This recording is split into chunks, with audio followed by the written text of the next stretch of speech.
Nakakatakot sa Selena eh, no? Pag yung mismong trap pa lang, eh, Tanix? nararamdaman mo na yung sakit, eh, delikado na rin talaga si Tanix dito ang naging punterya ng mga miyembro ng Flare. Mabuti na, kesa wala, yung makukuha nila, pero tila ba parang hindi pa rin kampante ang CE kasi kukunin pa rin nila yung base Grabe. turret at mukhang mainit din ang Flare. Maghahabol sila ngayon. Ang ganda nung bangga na ginawa ng Phobius doon para lang masalba si Son, pero inabutan pa rin siya ng katan na sa likuran ni Gino. Tsunami Slam ni Dio, pero walang kasama para paslangin si Dio, walang damage.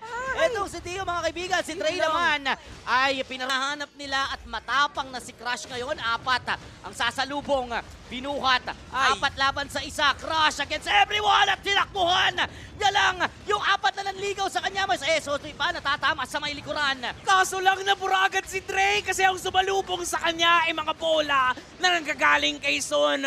Mukhang nag-aasim ngayon ng Flare. Sila naman yata ang delikado ngayon. Pero si Zino tatry pa rin naman niya kahit papano patagalin yung laban ng kaso lang.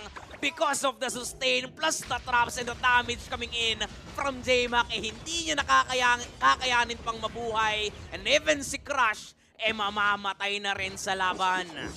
Pinasarap lang pala ng CE sa isang napakadominanteng game number 1